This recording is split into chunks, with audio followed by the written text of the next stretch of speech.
Muy buenos días y sean todos bienvenidos allí donde se encuentren, en cualquier lugar de España o del mundo, a esta segunda sesión de las 15ª Jornadas Católicos y Vida Pública que comienzan ahora en este momento. A lo largo de la mañana va a haber una conferencia y el rezo del Ángelus a las 12 y una mesa redonda. La primera conferencia la va a impartir Monseñor don José Rico Pavés, obispo auxiliar de Getafe, y él va a impartir la conferencia bajo el tema la educación y la enseñanza desde el Evangelio. De manera que empezamos una sesión con contenido, una sesión densa, pero yo creo que va a dar mucho de sí y además tiene elementos de muchísimo interés. Espero que despierte su interés, que suscite en ustedes todas las inquietudes y todas las dudas que sean necesarias, porque también vamos a ofrecer respuestas a esas dudas. Así que muchísimas gracias a todos por compartir esta segunda sesión de las 15ª Jornadas de Católicos y Vida Pública. Gracias a todos. Estas jornadas Católicos y Vida Pública, las 15ª en el País Vasco, y me alegro mucho porque es hermano y amigo. Se trata de don José Rico Pavés. Él es obispo auxiliar de Getafe, es un granadino, estudió en el Seminario Mayor de San Ildefonso de Toledo, fue ordenado sacerdote allí, en Toledo, en la catedral, el 11 de octubre de 1992. Es licenciado en Teología Dogmática por la Universidad Pontificia Gregoriana de Roma, también es doctor en Teología Patrística. Su ministerio sacerdotal lo vivió entre Granada y Toledo, párroco en varias comunidades, conciliario de Acción Católica, fue profesor adjunto de la Universidad Pontificia Gregoriana de Roma, profesor ordinario del Instituto de Teología Espiritual de Barcelona, fue profesor de Teología Dogmática en el Instituto Teológico San Ildefonso de Toledo, del que fue también director, profesor invitado en la Universidad Eclesiástica San Dámaso de Madrid, profesor en el Instituto León XIII de Doctrina Social de la Iglesia, y sigue perteneciendo al Comité Científico de la colección Fuentes Patrísticas de la editorial Ciudad Nueva. El 6 de julio de 2012 fue nombrado obispo auxiliar de Getafe por el Papa Benedicto XVI. Su consagración episcopal el 21 de septiembre del mismo año en el santuario del Cerro de los Ángeles, y en la Conferencia Episcopal Española ha sido miembro de la Comisión para la Doctrina de la Fe y actualmente es miembro de la Comisión Episcopal de Enseñanza y Catequesis. Bueno, junto a sus innumerables escritos pastorales como obispo, varias obras a destacar en escatología, en cristología, en soteriología, también en terrorismo y nacionalismo y en los sacramentos de la iniciación cristiana. Por ello, presento a un gran teólogo y un gran pastor. Esta ponencia suya, en este congreso, en estas jornadas, La educación sí importa, versa sobre el tema de la educación y enseñanza desde el Evangelio. Y en este sentido, pues lo presento muy a gusto porque va a ser muy enriquecedor. Podemos ir pensando también las preguntas y un poco los temas vinculados a su ponencia que puedan completar después en el diálogo, ¿no? Su sólida teología de la familia, desde su experiencia de pastor y de pastor de pastores, sin duda alguna nos va a enriquecer. Con don José Rico Pavés os dejo. Gracias. Eskerrik asko.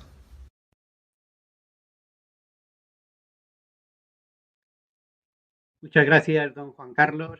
Empiezo pues trasladando un saludo afectuoso a los hermanos obispos que me han precedido en estas jornadas, a don Alfonso Bulloan, el presidente de la CDP, y en él pues a todos los miembros en sus diferentes sedes, especialmente en el País Vasco.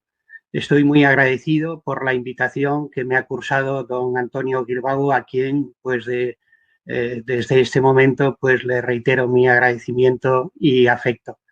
El tema que se me ha propuesto espero desarrollarlo de la siguiente manera. Primero recuperaré una expresión de la antigüedad cristiana que pienso sigue siendo actual. A partir de esta expresión desarrollaré el tema que se me ha invitado a exponer en 7 puntos. y recogiendo las indicaciones también de los organizadores, espero dejar tiempo suficiente para que podamos entablar un diálogo, aún en la distancia, pero siempre cercano. Comienzo con la expresión de la antigüedad cristiana. En un escrito del siglo IV, un escrito apócrifo, Hechos de Felipe, que imita el género literario de los escritos canónicos, encontramos al protagonista de la obra que, emulando la visita del apóstol San Pablo al Areópago, llega a Atenas y, dirigiéndose al mismo auditorio, empieza su discurso con estas palabras: he venido a Atenas a fin de revelaros la paideia de Cristo. Paideia de Cristo. Esta es la expresión de la antigüedad que me gustaría tomar como punto de partida. En la Grecia clásica, sabemos, la palabra paideia designa lo que hoy llamamos formación integral, es decir, el conjunto de educación y enseñanza, entendiendo por educación el arte de conducir a la persona a la madurez en el desarrollo de sus facultades, y por enseñanza el método y contenido que permite ese desarrollo. Con la expresión paideia de Cristo, los autores de la antigüedad cristiana formulaban una convicción clara: el Evangelio, que es el mismo Jesucristo, comporta una propuesta educativa nueva que recoge, a la vez que continúa, lo mejor de la paideia clásica. Los evangelistas refieren de forma unánime que Jesús es llamado por sus contemporáneos con el título de maestro, rabí. Los apóstoles y los discípulos, al igual que toda la muchedumbre, llaman a Jesús maestro, unas veces con admiración, su hablar es con autoridad, no como los escribas y fariseos, otras veces con confianza y ternura. Utilizan el mismo título los fariseos, los saduceos, los doctores de la ley o los judíos en general. Más aún, Jesús mismo se llama maestro en momentos importantes. Vosotros me llamáis el maestro y el Señor, y decís bien porque lo soy. Leemos en Juan 13. Jesús acepta ser llamado maestro, pero manifiesta estar por encima de los maestros de este mundo. Su enseñanza brota de su unión única con el Padre. Por eso solo Él puede ser llamado maestro con propiedad. Uno solo es vuestro maestro, afirma también el mismo Cristo, según el testimonio de San Mateo. El mandato evangelizador incluye explícitamente la tarea de enseñar, tal como refiere San Mateo en la conclusión de su evangelio. Id pues y haced discípulos a todos los pueblos, bautizándolos en el nombre del Padre y del Hijo y del Espíritu Santo, enseñándoles a guardar todo lo que os he mandado. Y sabed que yo estoy con vosotros todos los días hasta el final de los tiempos. En la vida de la Iglesia naciente, un elemento característico imprescindible de esta vida eclesial es perseverar en la enseñanza de los apóstoles, como leemos en el libro de los Hechos de los Apóstoles, capítulo 2. Las autoridades judías, leemos también en este libro, se indignan de que Pedro y Juan enseñen al pueblo y anuncien en Jesús la resurrección de los muertos, y les prohíben severamente predicar y enseñar en el nombre de Jesús. A pesar de lo cual, leemos también en los Hechos, ningún día dejaban de enseñar en el templo y por las casas, anunciando la buena noticia acerca del Mesías Jesús. Más aún, el último versículo del libro de los Hechos de los Apóstoles refiere la actividad de San Pablo durante su estancia en Roma, destacando su dedicación a la enseñanza.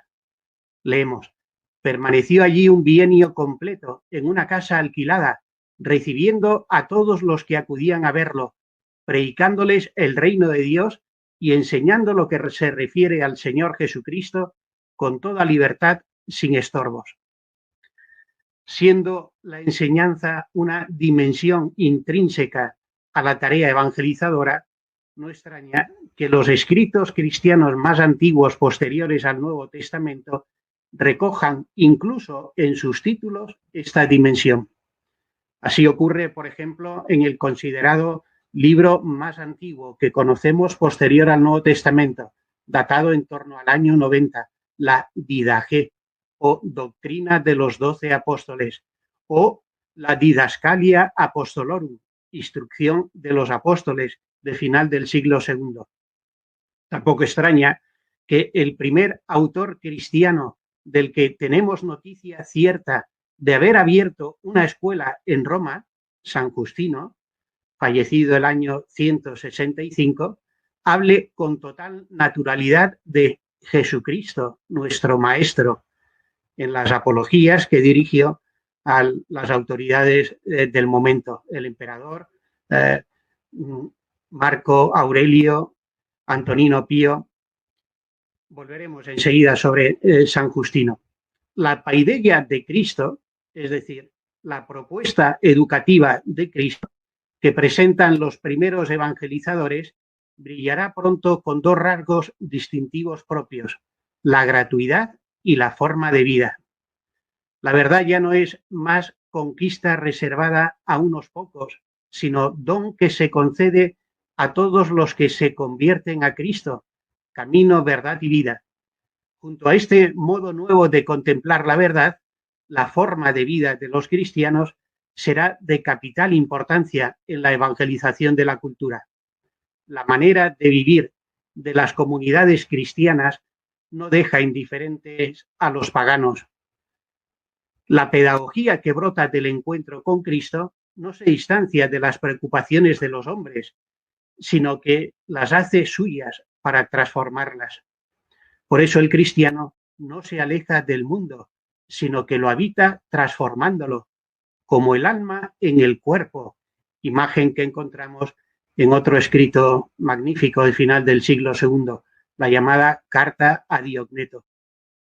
Si la gratuidad y la forma de vida enraizada en Cristo son los rasgos distintivos de la nueva paideia, la paideia cristiana, sus medios de difusión serán, además de los ya presentes en la cultura grecorromana, la escuela y la retórica, los propios de la vida renovada en Cristo: catequesis, liturgia, compromiso de caridad que lleva a la transformación del mundo y oración.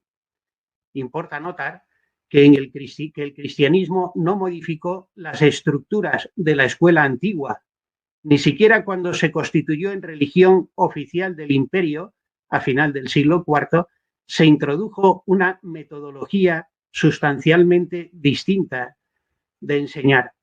En los primeros siglos, los jóvenes paganos y cristianos frecuentaban las mismas escuelas, leían los mismos libros y recibían la misma instrucción. Los antiguos escritores cristianos de lengua griega se han formado en las escuelas de su tiempo y utilizan los recursos de la retórica clásica. Lo mismo se podrá decir de autores posteriores, incluso de lengua latina. La novedad en la difusión de la paideia cristiana se descubre notando la armonía que existe entre doctrina, celebración, compromiso y oración. Los cuatro aspectos se descubren estrechamente unidos al repasar las más antiguas catequesis cristianas, los sermones litúrgicos, los tratados doctrinales o los escritos dedicados a la plegaria. Pero entonces, ¿qué es lo propio de la propuesta educativa cristiana? Y con esta expresión, propuesta educativa cristiana, recojo a la vez educación y enseñanza desde el Evangelio. ¿En qué se distinguen la educación y la enseñanza desde el Evangelio? Pues como hiciera el autor anónimo de los Hechos de Felipe en el siglo IV, podemos repasar el relato de San Pablo en el Areópago de Atenas, escenario donde acontece el primer encuentro del Evangelio con la cultura del momento, para destacar hasta 7 rasgos propios de la paideia de Cristo. Los anunciaré a modo de sentencia y los desarrollaré a continuación desglosando su significado. Primera sentencia: educar es una obra de misericordia. En estas sentencias, por simplificar, evito la formulación completa del título de esta ponencia. Habría que decir educar y enseñar desde el Evangelio es una obra de misericordia. Pero digo, por simplificar, lo formulo de esta manera. Enseñar, educar, es una obra de misericordia. Leemos en el libro de los Hechos de los Apóstoles, capítulo 17, a partir del versículo 14, que San Pablo tuvo que abandonar Tesalónica porque algunos judíos se habían alborotado al ver que anunciaba la palabra de Dios a judíos y griegos. Entonces fue llevado a Atenas con el mandato de esperar allí a Silas y Timoteo. Sin haberlo él buscado, la providencia le condujo a la capital cultural del Imperio Romano, donde también tendrá que dar testimonio de Jesucristo muerto y resucitado. Pero a diferencia de lo que le había sucedido hasta ese momento, en esta ocasión el empuje evangelizador tiene como motivación lo que podríamos llamar el inconformismo responsable, algo de capital importancia para la educación. Me explico. Leemos en Hechos 17, 16. Mientras Pablo los esperaba en Atenas, su espíritu se irritaba en su interior al ver que la ciudad estaba llena de ídolos. El apóstol de los gentiles se remueve interiormente porque ve a sus contemporáneos entregando su vida y sus esfuerzos a dioses que no lo son. Su irritación, sin embargo, no se queda encerrada por dentro, sino que le empuja a actuar por fuera. Tal es la reacción de lo que he llamado inconformismo responsable.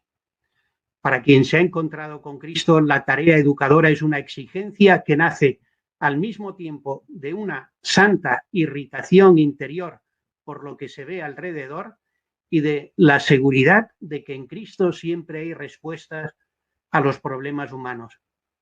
La irritación interior será santa si está movida por el amor, no por el desprecio ni por la indiferencia. San Pablo recuerda el motor de esta reacción cuando afirma: nos apremia el amor de Cristo, en 2 Corintios. ¿Acaso no fue este mismo amor de Cristo el que impulsó a santos educadores como San José de Calasanz, que abrió las primeras escuelas populares gratuitas en Europa, o San Juan Bosco, que recogió a muchos niños de la calle, o tantos en la historia de la Iglesia que reaccionaron con amor misericordioso a las necesidades de su tiempo, plasmando el Evangelio en la tarea educadora? En sus catequesis sobre las obras de misericordia, el Papa Francisco recordó que estas obras son el mejor antídoto contra la indiferencia, porque nos educan a estar atentos a las necesidades más elementales de nuestros hermanos. Así ocurre también con la educación que se inspira en el Evangelio. La educación desde el Evangelio nace del corazón y se dirige en primera instancia al corazón. Recordemos el lema de San John Henry Newman, Cor ad cor loquitur, el corazón habla al corazón. La verdad habla desde el centro de la persona, desde su corazón. Todo proyecto educativo será conforme al Evangelio si tiene en su motivación originaria el amor de Cristo, que a la irritación interior por la desorientación de quienes buscan calmar su sed en pozos incapaces de retener el agua, reacciona conduciendo a estos al torrente de agua viva que brota del mismo Cristo, que ha dicho: el que tenga sed, que venga a mí y beba. Segunda sentencia: educar, enseñar, es dar razón de nuestra esperanza. Continúa el relato de los Hechos de los Apóstoles diciéndonos que San Pablo discutía con los judíos en la sinagoga y en el ágora con quien se encontraba. Incluso algunos filósofos epicúreos y estoicos conversaban con él, y algunos lo tenían por un charlatán o por un predicador de divinidades extranjeras. Leemos en Hechos de los Apóstoles, porque anunciaba a Jesús y la resurrección. Entonces, continúa el texto, lo tomaron y lo llevaron al Areópago, diciendo: ¿se puede saber cuál es esa nueva doctrina de que hablas? Pues dices cosas que nos suenan extrañas y queremos saber qué significa todo esto. 3 detalles resultan iluminadores en este versículo. Primero, San Pablo enseña dialogando y discutiendo. Segundo, habla con todos. Y tercero, con todos habla de Jesús y de la resurrección. Recordemos la importancia del diálogo como medio de aprendizaje en el mundo griego y la sugerente reflexión de Platón en su carta 7, donde afirma que las enseñanzas de mayor valor no se ponen nunca por escrito, sino que se transmiten de viva voz en el diálogo entre maestro y discípulo. La elección del diálogo como medio de enseñanza implica la conciencia de estar ante un camino que solo se puede recorrer en compañía. San Pedro, pienso, resume esta reacción de San Pablo cuando es llevado al Areópago con otra expresión muy conocida: dar razón de nuestra esperanza. El apóstol pide estar siempre prontos a responder sobre nuestra esperanza a aquellos que nos pregunten. El segundo aspecto, la segunda dimensión de la enseñanza desde el Evangelio, consiste precisamente en esto. Educar es dar razón de nuestra esperanza. Importante la referencia del libro de los Hechos de los Apóstoles al anuncio que San Pablo hace de Jesucristo y de la resurrección. Volveremos, porque todos conocemos el desenlace del discurso de San Pablo en el Areópago sobre este punto, pero importa subrayar lo que significa anunciar la resurrección para sostener la esperanza. La propuesta educadora que nace del Evangelio tiene su mirada puesta en el fin para el cual hemos sido creados, y este fin nos ha sido revelado por nuestro Señor Jesucristo. El cristiano no se presenta en medio del mundo como el seguidor de un difunto o el que transmite enseñanzas de alguien eminente del pasado, sino de quien vive para siempre. Por eso el anuncio de la resurrección marca el horizonte verdadero, el único capaz de transmitir esperanza. Quien educa desde el Evangelio es portador de una esperanza inquebrantable. Conocemos que la segunda encíclica publicada por Benedicto XVI, Spes Salvi, fue dedicada precisamente a este punto, con aportaciones de gran valor también para el ámbito educativo. Con palabras sencillas, el Papa explicaba en qué consiste lo propio de la esperanza cristiana y afirmaba: podemos esperar porque sabemos que al final de nuestra vida hay quien nos espera. La certeza de sabernos esperados por el Señor, que ha vencido la muerte y su consecuencia, que ha vencido el pecado y su consecuencia, que es la muerte, es lo que sostiene la tarea evangelizadora de la Iglesia, de la cual la educación forma parte inseparable. El educador cristiano es siempre portador de esperanza si no olvida el fin de la vida humana, el fin para el cual hemos sido creados, si es capaz de transmitir la seguridad de que el Señor nos espera. Tercera sentencia: educar significa compartir la mirada. Si continuamos leyendo el relato del libro de los Hechos de los Apóstoles, se nos dice que San Pablo, una vez es llevado al Areópago, comienza su discurso afirmando: paseando y contemplando vuestros monumentos sagrados. Me detendré a continuación en lo que sigue en el libro de los Hechos de los Apóstoles, pero ahora interesa advertir este gesto que podría pasar desapercibido y sin embargo es de enorme importancia. San Pablo se sitúa como observador de la realidad que le circunda, y esto es el punto de partida de su discurso a los atenienses en el Areópago. Pero la mirada del apóstol San Pablo no es la mirada como la que tienen aquellos que ya se encuentran en el Areópago. En San Pablo encontramos la mirada de la fe. La primera encíclica del Papa Francisco, sabemos, escrita en parte por el Papa Benedicto XVI, dentro del año de la fe, explica en qué consiste creer con palabras sencillas y a la vez muy sugerentes. Y ahí el Papa afirmaba: creer es ver con los ojos de Jesús. Creer es ver como ve Jesús. La mirada de San Pablo es mirada de fe. Y la tarea de enseñanza que él quiere realizar es compartir su mirada con aquellos que hasta ese momento ignoran la fe. El apóstol Santiago nos dice que la fe es seguridad de lo que no se ve.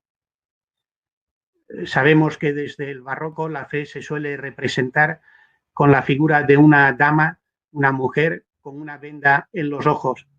Y así lo vemos en muchas de nuestras iglesias, en retablos, lo vemos también en altares, en tronos procesionales. La imagen, inspirándose, entiendo, en esta expresión del apóstol Santiago, podría interpretarse equivocadamente, como si el creyente fuera el que se pone una venda para no ver lo que le rodea, cuando en realidad la afirmación es aún mucho más profunda. El que cree, ve más hondo, es capaz de captar más allá de lo que nos muestran los sentidos. Creer es ver con los ojos de Jesús. Y la tarea de enseñar y educar desde el Evangelio significa abrir a otros el camino para que lleguen a ver con los ojos de Jesús.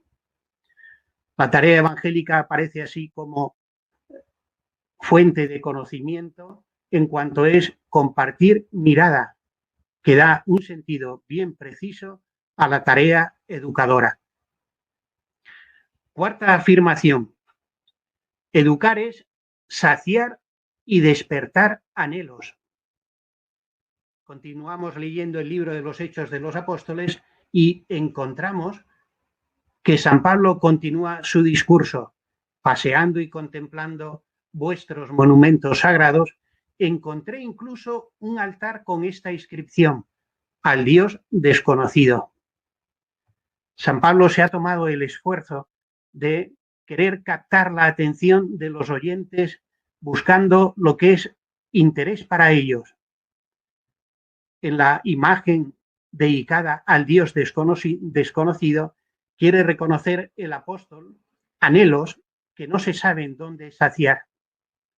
La propuesta de San Pablo se dirige a todos porque en el Evangelio hay respuesta última a los anhelos más escondidos en el corazón humano. Importante en este punto es recuperar la enseñanza siempre luminosa de Gaudium et Spes 22 del Concilio Vaticano II. Cristo revela el hombre al propio hombre. La verdad de la condición humana se esclarece a la luz del misterio del Verbo encarnado. Y cuando el concilio hace esta afirmación, pone a pie de página una cita de un autor de inicios del siglo III, Tertuliano, en su época todavía católico. En esta cita, este autor, de forma genial, afirma, glosando el relato más antiguo de la creación que encontramos en el libro del Génesis: lo que el Padre plasmaba con el barro, lo hacía pensando en su Hijo, el hombre que había de venir. Es decir, cuando Dios Padre moldea con sus manos, expresión hermosa de San Ireneo, al ser humano, tiene delante un modelo, y el modelo es el Verbo encarnado. La palabra del Evangelio no es una palabra optativa a la condición humana, sino la palabra definitiva que revela los anhelos últimos de la condición humana. Cuando San Pablo se presenta en el Areópago, lo hace consciente de estar llevando una enseñanza que todo ser humano necesita. Si en el punto de partida estaba el inconformismo por ver tantos ídolos, ahora el apóstol quiere poner solución a anhelos que se van a querer saciar de manera equivocada. Importante leer en conjunto el relato del Areópago, como enseguida veré, para no entender esta afirmación que acabo de hacer como la pretensión por parte de la Iglesia o la pretensión por parte de los portadores del Evangelio de querer imponer a otros una verdad porque responde de forma definitiva y plena a la condición humana. Enseguida lo veremos. El ámbito de la libertad es decisivo para abrazar el Evangelio. Cuando San Pablo quiere saciar anhelos que están en el corazón humano, quiere, con la expresión del profeta Jeremías a la que me he referido con antelación, evitar que hagamos esfuerzos inútiles, como son cavar pozos incapaces de retener el agua y abandonar al torrente de agua viva. No olvidemos este punto fundamental. La antropología que se ilumina a partir del misterio de Cristo revela los anhelos últimos del ser humano. La tarea educadora responde a estos anhelos, destacando aquello que es específicamente humano. El ser humano en el orden de la creación ha sido dotado de entendimiento, es capaz de verdad. Ha sido dotado de voluntad, es capaz de bondad. Ha sido dotado de afectos, es capaz de belleza y ha sido dotado de capacidad de relación, de comunión. Los anhelos últimos de la condición humana, aquellos que definen verdaderamente lo que somos, se esclarecen a partir de esto que es singular. Hemos sido creados para la verdad, para la bondad, para la belleza, para vivir en comunión. En el discurso de San Pablo en el Areópago, queriendo desvelar quién es el Dios desconocido, está invitando el apóstol a buscar en las fuentes que verdaderamente sacian el lugar donde calmar nuestra sed. A la luz de esto que acabo de afirmar, comprendemos entonces cómo la religión en los planes de formación, en la propuesta educativa, no puede ser una asignatura más, sino que es la propuesta que da el tono, que da el marco dentro del cual uno se abre al conocimiento de la verdad.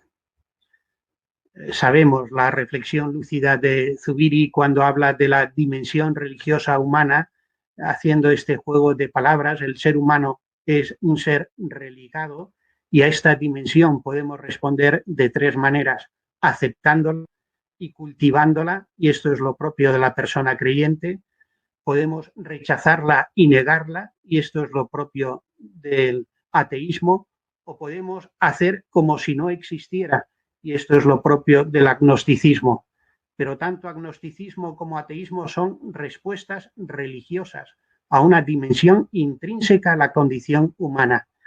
Cuando utilizamos indiferencia o negación para no ver esta dimensión definitiva que da unidad a todo lo demás en las facultades del ser humano, estamos negando al ser humano aquello que le es más propio, su apertura a la trascendencia, su ser capaz de Dios. Quinta afirmación: educar, enseñar es interpelar a la libertad. Venía ya sugerido por lo que acabo de anunciar. San Pablo se presenta en el Areópago anunciando.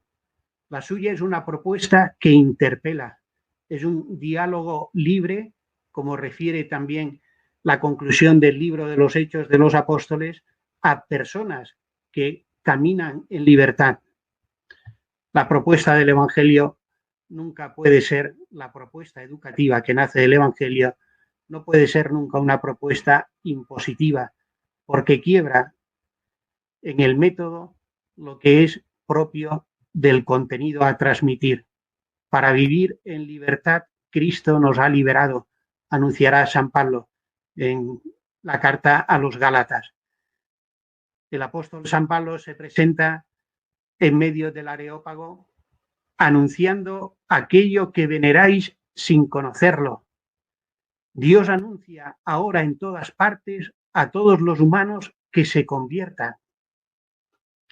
Y bien sabemos, tal como encontramos en las palabras del mismo Cristo, que sin referencia a la verdad, la libertad se pervierte. Y ejemplos, desgraciadamente, en nuestros días encontramos abundantemente. Educar es siempre interpelar a la libertad. La palabra educación tiene la misma raíz que la palabra conducir, guiar. Y este conducir y guiar es siempre un ejercicio de acompañamiento, palabra especialmente querida por el Papa Francisco. La tarea educadora es una tarea siempre de acompañamiento de personas libres, capaces, por tanto, de autodeterminarse en la búsqueda de la verdad, en la decisión que le orienta hacia el bien, en el asombro que les hace despertar ante la belleza de este mundo. Una expresión muy repetida en el ámbito de la enseñanza es educar en libertad. Una propuesta educativa que nazca del Evangelio reconoce, a partir de la enseñanza misma de Cristo, que la libertad necesita ser iluminada por la verdad que Cristo mismo nos trae. Y es en este ejercicio verdadero de libertad como la realidad humana alcanza su madurez, su plenitud. Sexta afirmación. Educar es siempre acompañar personalmente. Permítanme un pequeño salto en el relato del discurso de San Pablo en el Areópago. Vendría ahora enseguida el anuncio de la resurrección que provoca la burla de quienes le escuchan. Tomaré este como el último punto y lo justificaré enseguida para detenerme, en sexto lugar, en la educación como acompañamiento personal. Y para ello me inspiro en el último versículo del relato de la presencia de San Pablo en el Areópago, Hechos 17:34. Algunos se le juntaron y creyeron, entre ellos Dionisio el Areopagita, una mujer llamada Dámaris y algunos más con ellos. El autor del libro de los Hechos de los Apóstoles refiere nombres concretos de las personas, pocas, que después de escuchar a San Pablo se unieron a él. De estos nombres apenas tenemos más noticias. El primer historiador eclesiástico, Eusebio de Cesarea, nos dice que este Dionisio Areopagita llegó a ser el primer obispo de Atenas, y una tradición tardía, de época ya carolingia, unirá a este Dionisio Areopagita con Dionisio San Denis, el mártir, el primer evangelizador de Francia, que muere en París. Históricamente es difícil conciliar estos dos Dionisios, pero de Dámaris no volvemos a tener noticia. Siempre he pensado que el nombre Dámaris es ideal, pues para una asociación educativa que recoja el genio femenino en relación con el Evangelio, puesto que se destaca en el relato del libro de los Hechos de los Apóstoles como respuesta afirmativa al anuncio que había hecho el apóstol San Pablo. Pero me interesa sobre todo de este versículo advertir ese dato. No simplemente se dice, como vemos en otros pasajes del libro de los Hechos de los Apóstoles, que se adhirieron muchos a él después de la predicación, sino que se nos dan nombres concretos. Educar siempre es un ejercicio de acompañamiento de persona a persona. Aquellos que se acercan para recibir una enseñanza, aquellos que enseñan son personas con nombres propios. Educar desde el Evangelio significa entonces reconocer la dignidad singular que reside en cada uno, en cada persona. Concluyendo el punto 7, el último de las sentencias, y paso enseguida a la conclusión para dejar algo de diálogo. Educar es manifestar la fuerza de en la debilidad. En el relato del discurso de San Pablo en el Areópago encontramos la reacción cuando oyen hablar de la resurrección. Se ríen de él y enseguida le dicen: de esto te oiremos hablar en otra ocasión. Pero lo traigo al último lugar porque el alcance de esta reacción solo se comprende si seguimos leyendo el libro de los Hechos de los Apóstoles. Se nos dice que después de la estancia en Atenas, San Pablo se retiró a Corinto, algo más de 2 años. Desde allí, entre otras tareas, escribió una carta a la comunidad de Galacia, a los Gálatas. En esa carta encontramos expresiones que indican que San Pablo ha asumido la lección verdadera que el Señor le hizo aprender a él en el Areópago. Lejos de gloriarme si no es en la cruz de nuestro Señor Jesucristo. El apóstol ha aprendido que el Evangelio, la paideia que él pretende proponer, no avanzará, no será recibida solo por la elocuencia humana, por la capacidad de captar a otros para nuestra causa, sino abrazando el misterio de la cruz. Esta dimensión no puede faltar en una propuesta educativa que se diga nacida e inspirada en el Evangelio. Abrazar la debilidad, expresión también querida por el Papa Francisco, implica reconocer cómo nuestras contradicciones, el anhelo de metas tan altas que tantas veces se ven contradichas con situaciones que nos llevan a expresiones más bajas en la condición humana, que todas estas contradicciones solo se reconcilian en Cristo. Expresión también hermosa que encontramos en los pensamientos de Blaise Pascal. En Cristo se concilian los contrarios. Una propuesta educativa genuinamente evangélica pondrá en el centro la marca de la cruz, el misterio de Cristo muerto y resucitado, y pondrá y medirá su eficacia solo según los parámetros evangélicos. Si el grano de trigo no cae en tierra y muere, queda infecundo. En conclusión, la enseñanza es una dimensión imprescindible de la tarea evangelizadora. Lo peculiar de esta enseñanza está en que no se limita a un método y a unos contenidos, sino que en su principio, medio y fin está el encuentro con una persona, nuestro Señor Jesucristo.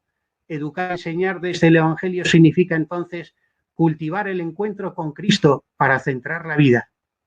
El Hijo de Dios se ha hecho hombre para que el hombre llegue a ser hijo de Dios. Por eso Jesucristo está en el principio de la educación, como el que desvela nuestro origen y nuestra meta. Está en el medio de la educación, como el que nos regala su mirada y su presencia. Creer es ver con los ojos de Jesús, reconocerle donde nos ha prometido su presencia. Jesucristo está en el fin de la educación, porque con su palabra y su gracia, regalada en los sacramentos, calma los anhelos del corazón humano y nos abre al horizonte de la eternidad. Nos hiciste, Señor, para ti, y nuestro corazón está inquieto hasta que no descanse en ti. Afirmación que sabemos emplea San Agustín para abrir sus confesiones. Termino con la fórmula de la antigüedad con la que abría esta presentación. Vengo a presentaros la paideia de Cristo, la propuesta educativa de Cristo. Y ahora podríamos traducir esta fórmula haciendo del genitivo, perdonen el tecnicismo, o leyéndolo de manera objetiva. Vengo a anunciaros a Cristo, que es nuestra propuesta educativa. Muchas gracias por la atención. Quedo abierto a las preguntas.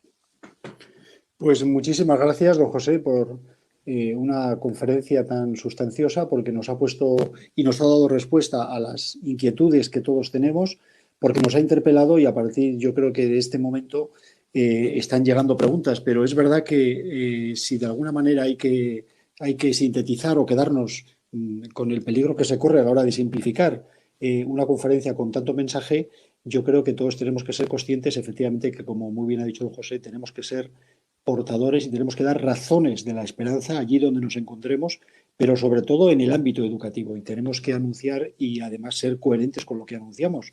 Efectivamente, yo creo que este es un tema de muchísima actualidad.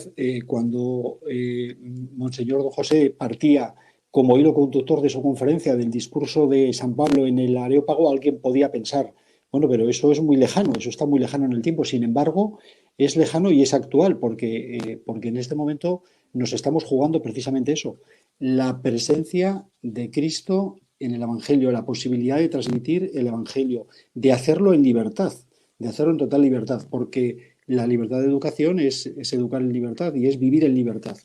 De manera que, bueno, son numerosas las preguntas. Voy a intentar agruparlas para que dé tiempo a dar una respuesta a las inquietudes de las personas que están al otro lado, ¿no? Don José, la primera pregunta que nos ha llegado por orden, nos dice ¿qué relación debe haber en los educadores con su vida de oración? Pues a partir de lo que he dicho entiendo que la oración es como la respiración del cristiano, la respiración en el ámbito sobrenatural. Si la tarea educadora verdaderamente pensamos que forma parte de la misión evangelizadora que Cristo ha confiado a su Iglesia, y esta misión evangelizadora consiste siempre en dar testimonio de Cristo, solo el trato con Cristo permite que esta tarea se pueda llevar a cabo.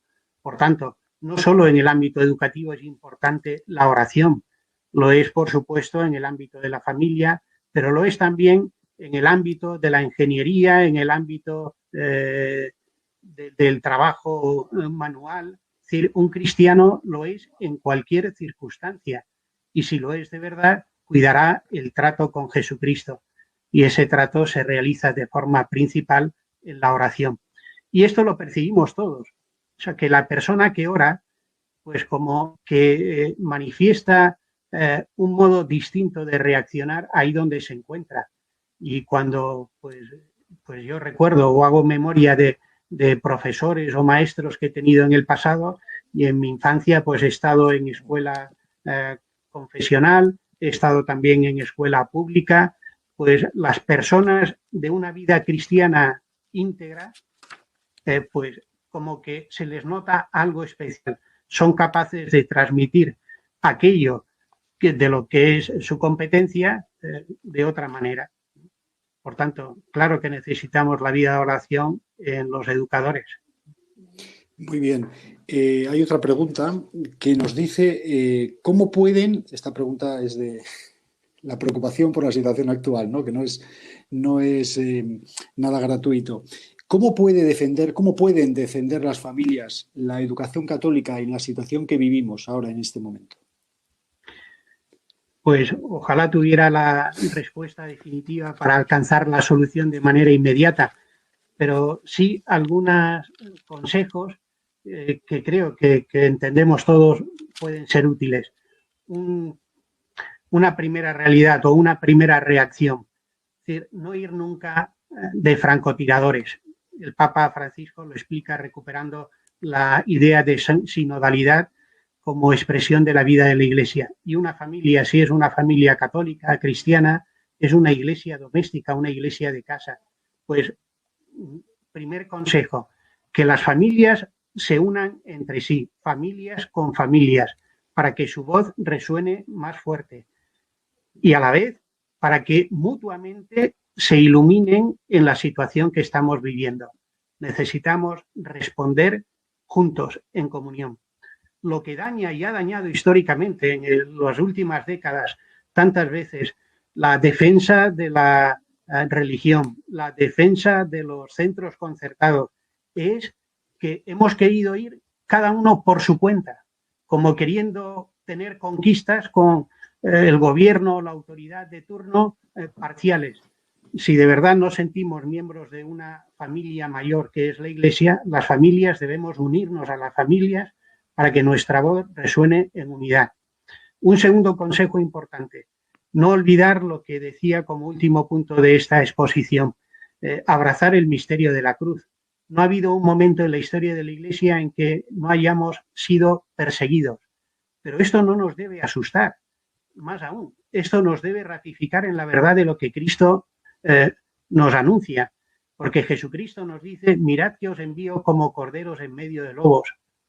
Nos anuncia más aún, todos os odiarán por mi causa. Por tanto, que recibamos rechazo, que encontremos dificultades para llevar el Evangelio, es algo con lo que ya contamos porque Cristo nos lo ha anunciado. El autor que he citado, San Justino, el primero del que tenemos noticias, que abrió una escuela en Roma, muere mártir. Tertuliano, cuando hace un elenco de autores eminentes anteriores a él, le da ese apelativo, filósofo y mártir, y cuando compadece ante el gobernador romano, se presenta vestido como maestro de filosofía, lo cual provoca el desconcierto en quien está juzgando. Ah, entonces usted es filósofo. Y dice, sí, soy filósofo porque soy cristiano, soy buscador de la verdad. Bueno, el resultado de este diálogo es que la condena a muerte. Y sin embargo, la fecundidad de San Justino es mayor ahora que lo que fue en su tiempo. Pues no olvidemos eso, que la marca de la cruz define también nuestro modo de hacer presente el Evangelio. Y aunque nos dé la impresión tantas veces de que nuestros esfuerzos son inútiles, pues no olvidemos la palabra que encontramos pues en Isaías, mis elegidos no se cansarán en vano, o la que nos anuncia Cristo. Si el grano de trigo no cae en tierra y muere, queda infecundo. Caminar juntos y no escandalizarnos de la cruz. Y la obra, quien la lleva es el Señor, pues tengamos confianza que acabará produciendo fruto. Sin duda, don José. Sí que es verdad que la búsqueda y alcanzar la verdad trae sus consecuencias, siempre la ha tenido. Por eso hay verdaderamente muchas personas que prefieren mirar para el otro lado o quedarse, ¿verdad? Tranquilamente dejando pasar los acontecimientos, ¿verdad? Y hay otra pregunta, don José, que nos dice, es un poco larga, yo se la resumo, el sentido de la pregunta. Dice, la escuela católica tiene una fuerte presencia en la sociedad española, habla de 6.000 colegios donde estudian aproximadamente 1,2 millones de alumnos. ¿Cuál es el extra educativo que ofrecen estas escuelas para que esta demanda siga ahí, para que sean tantas las familias que deciden optar por la enseñanza concertada? Pues ese extra responde en realidad a lo que es básico en la condición humana. Es decir, si es una propuesta educativa católica, dibujará el horizonte de nuestra meta última y no se limitará simplemente a cultivar y desarrollar facultades o habilidades, sino que esas tienen una orientación. Es la palabra también que la liturgia nos propone en estos días. ¿De qué te sirve ganar el mundo entero si pierdes tu alma? Por tanto, estar centrados en lo que es genuino del Evangelio en la propuesta educativa lo cambia todo. A veces hemos creado disyuntivas erróneas que han provocado, pienso, bastante daño. Pues a la hora de buscar un profesor en un centro católico, bueno, pues buscamos que sea competente y, bueno, si no es persona de fe, pues esto es secundario. No hemos de hacer estas disyuntivas. La persona de fe procurará ser competente al máximo porque tiene más motivos para ser eminente en su trabajo que quien no cree. Y esto es así precisamente por la esperanza que sostiene su caminar. Por tanto, hemos de evitar algunas trampas en las que hemos caído en estos años y buscar pues personas que sean eminentes en su competencia, en su especialidad y precisamente que lo sean por su condición de católicos y creyentes. La Conferencia Episcopal Española, y me permito todavía añadir este punto, desde el año 2000, después del jubileo del 2000, el Papa Juan Pablo II invita a entrar en el nuevo milenio y a partir de ahí, pues la Conferencia Episcopal Española fue publicando planes pastorales en los que iba repitiendo un diagnóstico, diciéndonos, el principal problema al que la Iglesia en España tiene que hacer frente no está fuera de ella, está dentro. Y ese problema se llama secularización interna. Que haya gobiernos que quieran arrebatarnos la educación, que quieran quitar la enseñanza religiosa, como antes decía, históricamente esto ya lo hemos vivido y basta asomarnos a nuestra historia para aprender a reaccionar. Lo que de verdad nos hace daño es vaciar de contenido nuestra condición cristiana. Y es ahí donde tenemos que reaccionar, porque la presencia católica estará visible en la escuela cuando haya católicos íntegros. Don José, providencialmente se acaba usted a adelantar a la siguiente pregunta que formulaba una persona, porque la pregunta precisamente era en ese sentido. Decía, se les exige saber y creer en el ideario católico a muchos profesores de la enseñanza. Esa era tal cual la pregunta, pero bueno, la ha respondido usted con la respuesta a la anterior, ¿no? Mire, yo por último ya estamos casi ya en los últimos minutos. Mire, me gustaría hacer una reflexión sobre unas palabras que pronunció Peter Tibici, que es un monje franciscano que fue elegido el mejor profesor del año en el año 2019. Él imparte clases en una aldea remota de Kenia y, lógicamente, allí precisamente no son los medios materiales los que sobran, todo lo contrario, ¿no? Entonces él transmite un testimonio vital muy importante, porque recojo algunas palabras suyas. Dice, si hay compromiso y pasión por parte del docente, se puede ofrecer una enseñanza de calidad aprovechando los medios de los que se dispongan, sean cuales estos sean. Yo creo que estas palabras nos deberían hacer reflexionar, ¿no? Así es, sin duda, sin duda. Es decir, que a veces ponemos todo el empeño en tener garantizados unos medios materiales, poder disponer de edificios, poder que no nos falte de nada, pero olvidamos que eso es medio, no es fin. Y que si la orientación la hemos perdido, pues los medios al final no sabemos cómo emplearlo.